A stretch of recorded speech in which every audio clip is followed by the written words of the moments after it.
सास वर्सेस बहू में घर का बंटवारा। उर्वशी अपने बेटे और अपने पति के लिए रसोई में खाना बना रही होती है। बाहर खाने की टेबल पर उसका बेटा और पति दोनों भूख से चिल्ला रहे होते हैं।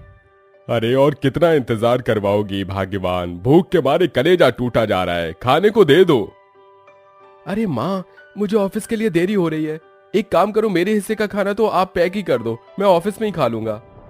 ये सुनने के बाद उर्वशी अपने एक हाथ में खाने की प्लेट लेकर आती है तो दूसरे हाथ में उसका टिफिन होता है, जिसके बाद वह खाना अपने पति और अपने बेटे को देकर कहती है, अरे तुम लोगों ने तो आफत मचा रखी है। सुबह उठते ही रसोई और शाम को सोने से पहले रसोई, फिर पूरे दिन घर के काम। मैं तो इस घर में एक नौकरानी की तरह रह गई हूँ। तभी वहाँ अर्जुन की सहेली दिशा आ जाती है। अरे क्या हुआ आंटी जी, आप इतनी सुबह सुबह गुस्से में क्यों हो? अरे गुस्सा होने की तो बात ही है, सुबह शाम मैं इस घर में काम करती रहती हूँ। ये उम्र मेरी काम करने की थोड़ी है, ये उम्र तो मेरी आराम करने की है। माँ, मैंने कितनी बार काम वाली बाई लाकर दी है आपको, लेकिन आप किसी न किसी वजह से उसे भगा ही देती हो। अरे आप खुद ही बताओ, मैं इससे ज्यादा क्या कर सकता हूँ? मेरा नाश्ता हो गया है, मैं जा रहा हूँ, तुम अपनी वार्तालाप कंटिन्यू करो। महेश वहाँ से चला जाता है, जिसके बाद उर्वशी कहती है, अरे किसने कहा तुझे नौकरानी लेकर आने के लिए? मैं तो कहती हूँ मेरे लिए एक सुशील संस्कारी बहू लेकर आ जा, जो इस घर की जिम्मेदारी को समझ सके और इस घर का बेड़ा पार कर सके। आप जानती हो ना मैं कितना निठल्ला हूँ, किसी काम का नहीं हूँ। मुझ जैसे लड़के से कौन शादी करना चाहेगी? ऐसे क्यों बोलते हो अर्जुन, तुम तो बिल्कुल परफेक्ट हो, बिल्कुल हस्बैंड मटेरियल, कोई भी लड़की तुमसे शादी कर लेगी। अरे यार, तुम भी ना कुछ भी बोलती हो। एक तो माँ मेरी हमेशा जान खाकर रखती है, तो दूसरी तरफ तुम उनको सपोर्ट करने आ जाती हो। तुम दोनों की बातें मुझे सुननी ही नहीं है, मैं अपने ऑफिस जा रहा हूँ। वो ऑफिस निकल जाता है। ऑफिस जाने के बाद वह अपने कंप्यूटर पर बैठकर काम कर रहा होता है कि तभी वहाँ का प्यून उसके पास आता है और कहता है, आपको साहब ने ऑफिस के अंदर बुलाया है। अर्जुन ऑफिस के अंदर जाता है, जहाँ उसका बॉस और उसके साथ में एक बहुत सुंदर सी लड़की बैठी होती है, जिसका नाम होता है सोफिया। सोफिया बॉस की बेटी होती है। जैसे ही सोफिया अर्जुन को देखती है, वह उसे देखती ही रह जाती है। अरे वाह, यहाँ का मैनेजर तो बहुत ही खूबसूरत है, इतना हैंडसम लड़का तो मैंने पहले कभी नहीं देखा। अर्जुन को ऑफिस में उसकी पोस्ट बढ़ाने के लिए बुलाया गया होता है। आपका बहुत बहुत शुक्रिया सर, मैं कब से इस पोजीशन का इंतजार कर रहा था। यह सब तो ठीक है, लेकिन मेरी बेटी लंदन से आई है, तुम्हें उसे इंडिया का टूर करवाना होगा, इसकी जिम्मेदारी तुम्हें ही लेनी होगी। हाँ जी बिल्कुल, हम मैडम को अच्छे से टूर करवाएंगे और यहाँ की सारी चीजें अच्छे से घुमवाएंगे। फिर क्या था, अर्जुन सोफिया को इंडिया का टूर कराता है। इस बीच अर्जुन को भी सोफिया से प्यार हो जाता है और सोफिया भी अर्जुन के प्यार में डूब जाती है, जिसके चलते सोफिया अर्जुन से शादी करने की जिद करती है। अर्जुन, मैं तुमसे प्यार करती हूँ और तुमसे शादी भी करना चाहती हूँ, क्या तुम मुझसे शादी करने के लिए तैयार हो? मैं तुमसे शादी करना तो चाहता हूँ, लेकिन तुम बहुत अमीर हो और फिर हम लोग इतने अमीर भी नहीं हैं। अरे अर्जुन, हमारे बीच ये पैसे की दीवार कब आ गई? देखो मैं अमीर हूँ तो क्या हुआ, मैं तुमसे बहुत प्यार करती हूँ और शादी भी करना चाहती हूँ, बस अब तुम शादी की बातें आगे बढ़ाओ। अर्जुन सोफिया के बारे में अपनी माँ को बताता है। इतनी अमीर बहू के चलते उर्वशी रिश्ते के लिए हाँ कर देती है। बहुत जल्द उन दोनों की शादी हो जाती है और अर्जुन सोफिया को शादी करके अपने घर ले आता है। लेकिन शादी के बाद उसकी माँ और सोफिया में खटपट शुरू हो जाती है। अरे आज तो आईपीएल का मैच शुरू होने वाला है, चलो जाकर मैच देख लेती हूँ। जैसे ही सोफिया हॉल में जाती है, वहाँ उसकी सास उर्वशी टीवी पर सीरियल देख रही होती है। वह रिमोट उठाकर क्रिकेट मैच पर लगा देती है। तभी उर्वशी गुस्से में कहती है, ये क्या है बहू, मैं यहाँ सीरियल देख रही थी और तुमने आते ही रिमोट छीन लिया और इसे इस मैच पर लगा दिया। अरे थोड़ी तो इज्जत करके रखा करो अपनी सास की। इज्जत का पाठ बाद में पढ़ा दीजिएगा माँ जी, इज्जत मैं बाद में भी कर लूंगी, लेकिन एक बार आईपीएल का मैच निकल गया तो निकल गया। सोफिया ऐसा कहकर आईपीएल मैच देखने लगती है, जिसके बाद उर्वशी गुस्सा होकर रसोई में खाना खाने के लिए चली जाती है। लेकिन वहाँ खाने का एक दाना नहीं होता। सारे के सारे बर्तन खाली पड़े हैं, क्या आज बहू ने खाना नहीं बनाया? उर्वशी फिर से गुस्सा होकर सोफिया के पास आती है। सोफिया, ये क्या हरकत है, तुमने खाना नहीं बनाया, मुझे बहुत जोरों से भूख लगी है, चलो खाना बना लो। अगर मैं इस घर की बहू हूँ तो आप भी एक ना एक दिन इस घर की बहू ही बनकर आई थी।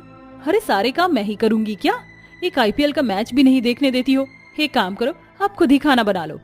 ऐसे ही रोजाना कभी किसी चीज पर तो कभी किसी चीज पर दोनों सास बहू में खटपट चलती रहती है, जिसके चलते एक दिन उर्वशी बहुत ज्यादा परेशान हो जाती है और वह अपने बेटे और पति से कहती है, बहुत हुआ, मुझे तो लगता है कि इस घर में सास नहीं बल्कि तुम्हारी पत्नी सोफिया है।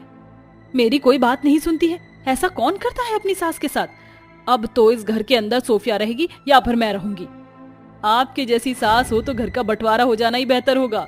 कम से कम रोज रोज की झिकझिक तो नहीं होगी। बंटवारे का नाम सुनते ही उर्वशी भी उत्तेजित हो जाती है। सही कहा बहू, इस घर का बंटवारा ही हो जाए तो ही अच्छा है। एक तरफ मैं अपने पति के साथ रह लूंगी, एक तरफ तू अपने पति के साथ रह लियो। आज तो आपको अवार्ड मिलना चाहिए माँ जी। जब से मैं इस घर में आई हूँ आज पहली दफा आपने कोई समझदारी वाली बात की है। दोनों सास बहू में बंटवारे को लेकर खूब बड़ी टक्कर हो जाती है, जिसके चलते घर के बीचों बीच एक दीवार खड़ी हो जाती है, जिसकी एक तरफ सोफिया अपने पति अर्जुन के साथ होती है तो दूसरी तरफ उर्वशी अपने पति महेश के साथ होती है। ऐसे ही अब दोनों सास बहू अपनी जिंदगी अपने तरीके से जीने लगती हैं। लेकिन एक दिन सोफिया मार्केट से सामान खरीदने जाती है, जहाँ उसे कुछ गुंडे छेड़ने लगते हैं। अरे छोड़ो मुझे, ये क्या कर रहे हो? मेरा हाथ पकड़ने की तुम्हारी हिम्मत कैसे हुई? तू हुस्न परी, तू जाने जहां, तू सबसे हसी, तू सबसे जवां। अरे तेरी जैसी खूबसूरती मैं ऐसे कैसे जाने दूंगा। चल तू मेरे साथ चल, ऐश करवाऊंगा ऐश। सोफिया अकेले थी उस गुंडे के सामने, जिसकी वजह से वो कुछ नहीं कर पाई। तभी बाजार में उर्वशी उसे देख लेती, जिसके चलते उर्वशी वहां पड़ा डंडा उठाती है और उस गुंडे से अपनी बहू सोफिया को बचाती है। ये देख सोफिया को बहुत अच्छा लगता है, लेकिन उसकी सास उससे बिना कुछ कहे और उसकी बिना कुछ सुने वहां से चली जाती है। आज अगर मेरी माँ होती तो वो भी मुझे माँ जी की तरह ही प्रोटेक्ट करती। मैंने उनके साथ अच्छा नहीं किया। सोफिया के मन से अपनी सास को लेकर बुराई निकल जाती है। तो वहीं एक दिन उर्वशी की बहुत ज्यादा तबीयत खराब हो जाती है और घर पर कोई नहीं होता। वह दर्द में चिल्ला रही होती है कि तभी सोफिया एक अच्छी बहू का कर्तव्य निभाते हुए दीवार को लांग कर उसके पास आती है और उसकी देखरेख अच्छे से करती है, जिसके चलते उर्वशी बिल्कुल ठीक हो जाती है। जब से तेरी शादी हुई है बहू, आज पहली बार लग रहा है जैसे मेरी बहू ने मेरी सेवा की है। मैंने बेकार में ही घर का बंटवारा करवाया। मुझे माफ कर दे बहू, ऐसा नहीं करना चाहिए था। गलती तो मेरी तरफ से भी हो गई है माँ जी। मैंने भी आपको कम परेशान नहीं किया था। मेरी गलतियों के लिए मुझे माफ कर देना माँ जी। और चलो आओ, आज हम इस बंटवारे की दीवार को तोड़ देते हैं और बंटवारे को हमेशा के लिए खत्म कर देते हैं। दोनों सास बहू में अच्छी जम जाती है और वह दोनों मिलकर बंटवारे की दीवार को तोड़ देती हैं, जिसके बाद वह दोनों एक साथ सास बहू की तरह प्यार प्रेम से रहने लगती हैं। बबीता के दो बेटे अर्जुन और समीर थे। बड़े बेटे अर्जुन की शादी मिताली नाम की लड़की से हो जाती है। वो गरीब परिवार से थी, इसलिए बबीता हर वक्त उसे खरी खोटी सुनाया करती थी। कुछ साल बाद वो अपने छोटे बेटे समीर की शादी अमीर बहू शायरन से कर देती है। अमीर होने के कारण वो घमंडी ज्यादा थी। शादी के कुछ दिन बाद गर्मी इतनी बढ़ जाती है कि शायरन कहती है, ओह गॉड माँ जी, देखो तो कितनी गर्मी हो रही है। मुझसे अब इस कमरे में नहीं रहा जा रहा। ये रूम माइक्रोवेव ओवन की तरह गर्म हो गया है। तो क्या करूं बहू, गर्मी बढ़ती जा रही है। अब मई जून का महीना ऐसे ही गुजरता है। आपको गुजारना है तो गुजारिए, मुझसे नहीं रहा जा रहा। ये पंखे भी बेअसर हो रहे हैं। अब मेरे लिए एसी लगवा दीजिए। हाय राम, एसी में तो 1 लाख रुपए का खर्चा हो जाता है, फिर इसका बिल भी ज्यादा आएगा। खैर मुझे गर्मी लग रही है, वो आएगी तो उससे नींबू पानी बनवाऊंगी। माँ जी मैं आ गई और मैं थक भी गई। पता नहीं हमारे यहाँ सुबह क्यों बाजार लगता है, धूप में चक्कर आने लगते हैं। आपकी बात हो गई हो तो जाकर नींबू पानी भी बना लीजिए। मुझे और माँ जी को बहुत गर्मी लग रही है। अभी तो आई हूँ मैं, थोड़ी देर रुको। नहीं तो अभी जाकर बना। हम भी इतनी देर से परेशान हैं। तेरे इंतजार में थे कि तू कब आएगी, आकर नींबू पानी देगी। ठीक है माँ जी, बना कर लाती हूँ। ये बोलकर थकी हारी मिताली रसोई में जाकर नींबू पानी बनाने लगती है। वहीं अमीर बहू सास से एसी लगवाने की बात करती है। अरे ठीक है बहू, अब तू कितनी बार बोलेगी, लगवा दूंगी मैं एसी। थैंक्स माँ जी। शायरन के ये कहते ही लाइट चली जाती है। फिर वो कहती है, हे भगवान, इस लाइट को भी अभी जाना था। वैसे ही गर्मी लग रही है, अब गर्मी में और मरो। माँ जी मुझसे रहा नहीं जा रहा। मुझे भी बहुत गर्मी लग रही है। ये मिताली नींबू पानी बना रही है, नींबू उगाने चली गई। ये लीजिए माँ जी, बन गया। मिताली की ये बोलते ही दोनों सास बहू झटपट से नींबू पानी पी जाती हैं। फिर मिताली अपना नींबू पानी का गिलास पीती है तो शायरन उसके हाथ से लेकर पी जाती है और कहती है, हो सॉरी जेठानी जी, पर क्या करूं, एक ग्लास नींबू पानी से मेरी प्यास नहीं मिटी, इसलिए मैंने दूसरा भी पी लिया। कोई बात नहीं शायरन, अब खड़े खड़े शक्ल क्या देख रही है, गर्मी से बुरा हाल हो रहा है, चल हम दोनों की हवा कर, पता नहीं 3-4 महीने की गर्मी कैसे कटेगी। जी माँ जी। यह सुनकर मिताली दोनों सास बहू पर हवा करने लगती है। बेचारी खुद पसीने में लथपथ हो रही थी, लेकिन उसकी अच्छे से हवा कर रही थी। कुछ देर बाद लाइट आ जाती है तो सब अपने अपने कमरे में आराम करते हैं, लेकिन बबीता मिताली को परेशान करने के लिए घर के कामों में उलझा देती है। अगले दिन धूप की वजह से और गर्मी बढ़ जाती है और दोपहर के समय मिताली गरम गरम रोटियां सास बहू को बनाकर खिला रही थी। तभी जानबूझकर शायरन कहती है, माँ जी, भरते की सब्जी के साथ चूल्हे की रोटी अच्छी लगेगी, इसमें मजा नहीं आ रहा। सही बोली, मुझे भी मजा नहीं आ रहा। अब बड़ी बहू ऐसा कर, चूल्हे पर रोटी बनाकर दे दे, वैसे ही गर्मी की वजह से खाने का मन नहीं कर रहा। माँ जी, मैं चूल्हे पर खाना तो बना देती हूँ, लेकिन इतनी गर्मी में बाहर चूल्हे पर और गर्मी लगेगी, चूल्हा भी आंगन में है। मैं पूड़ी बना देती हूँ ना। नहीं नहीं नहीं, पूड़ी वूड़ी नहीं खानी, अगर तुझसे नहीं बनाया जा रहा तो मैं खाना बना देती हूँ। नहीं नहीं माँ जी, ऐसी कोई बात नहीं है, मैं बना देती हूँ। ये बोलकर बेचारी मिताली कड़ी धूप में चूल्हे पर गर्मी में लथपथ होकर खाना बनाती है और गरम गरम अपनी देवरानी सास को खिलाती है। एक बार तो बबीता का हाथ जल जाता है और वो कहती है, हे भगवान, हमेशा मेरे साथ ही ऐसा क्यों होता है? मुझे भी गर्मी लगती है, मैं भी इंसान हूँ, मेरे लिए कोई कुछ क्यों नहीं सोचता? हाथ भी जल गया और रोटी पर रोटी मांगे जा रही है। अगर अर्जुन जी यहाँ होते तो वो मुझे इस हालत में नहीं देख पाते। ऐसा कहकर वो उन दोनों को फिर से रोटी देकर आती है। अगले दिन दोनों सास बहू गर्मी से बचने के लिए आइसक्रीम खरीद के खा रही थीं, तभी मिताली बोलती है, माँ जी, आप दोनों आइसक्रीम खा रही हैं, मेरे लिए आपने आइसक्रीम नहीं मंगवाई क्या? पैसे के पेड़ पर उग रहे हैं या तेरे गरीब माँ बाप ने दहेज में ज्यादा पैसे भिजवाए थे जो तेरे लिए आइसक्रीम मंगवाए?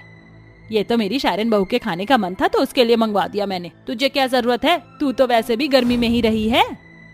जेठानी जी, बार बार आपको आपकी औकात दिखाना मुझे बिल्कुल अच्छा नहीं लगता। चलिए जाकर घर की सफाई कर दीजिए, धूल जम गई है हर जगह। माँ जी, मैं इस घर की नौकरानी नहीं हूँ, इस घर की बहू हूँ। कुछ नहीं तो आप मुझे थोड़ा बहुत शायरन जितना दर्जा तो दे ही सकती है। वो घर का कोई काम नहीं करती, क्या सारे काम मैं करूँ? हाँ, सारे काम तू ही करेगी। वो क्यों करेगी? वो तो दहेज में इतना सारा सामान लाई थी, तू थोड़ी ना लाई थी। गरीब कहीं की, जुबान चलाने की जगह हाथ चला ले। ये सुनकर मिताली आंखों में आंसू लिए घर का काम करने लगती है। उसे 1 मिनट की भी फुर्सत नहीं मिलती। गर्मी में उसे जितना थकाया जाता था उतना उन घमंडी सास बहू के लिए कम था। शायरन के कहने पर बबीता उसके कमरे में एसी लगवा देती है, तो शायरन एसी में दिन रात बिना काम किए पड़ी रहती थी।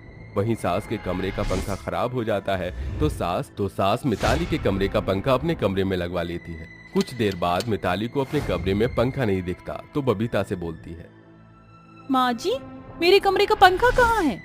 उसे मैंने अपने कमरे में लगवा लिया है। वैसे भी मेरा बेटा तो यहाँ नहीं था और तू तो गरीब है, झोपड़पट्टी में रहकर आई है, तो तू अब से बिना पंखे के रहना। माँ जी, मैं भी इंसान हूँ, मुझे भी गर्मी लगती है। झोपड़पट्टी में रहती थी लेकिन वहाँ पंखा था। मुझसे जुबान मत लड़ा, समझ आई बात? बबीता के मुंह से यह सुनकर मिताली को फिर से बुरा लगता है और वो गर्मी में अपने कमरे में परेशान होती है। अपने लिए वो शरबत बनाने जाती है तो शायरन सारी बर्फ खुद खा जाया करती थी। बिना पंखे के मिताली को अपने कमरे में नींद नहीं आती तो वो छत पर सोने चली जाती है, जहाँ उसे बहुत सारे मच्छर परेशान कर रहे थे। क्या करूं, मुझे नींद भी नहीं आ रही, पर यहीं सोना पड़ेगा, कमरे से तो राहत है।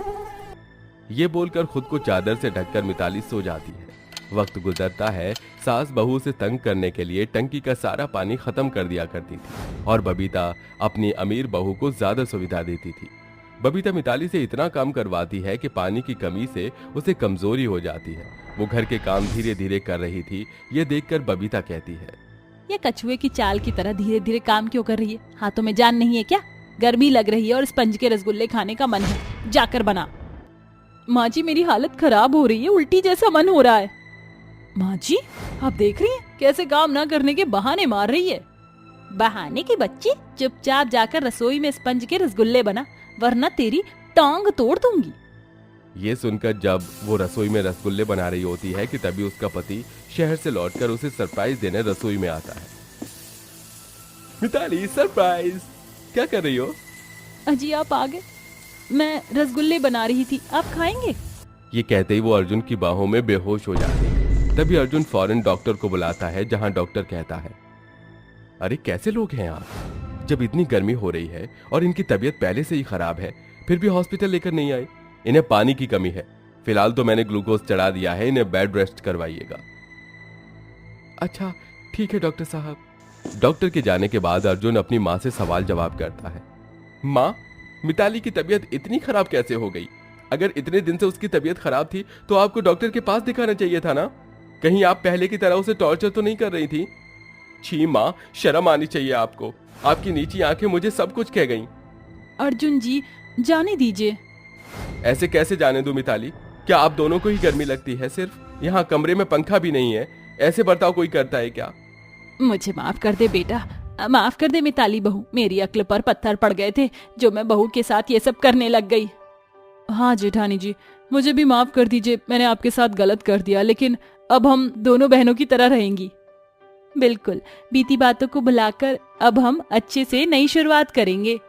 फिर बबीता और शायरन सुधरने के बाद मिताली के साथ खुशी खुशी रहने लगते हैं। साथ ही अर्जुन अपने कमरे में एसी लगवा लेता है।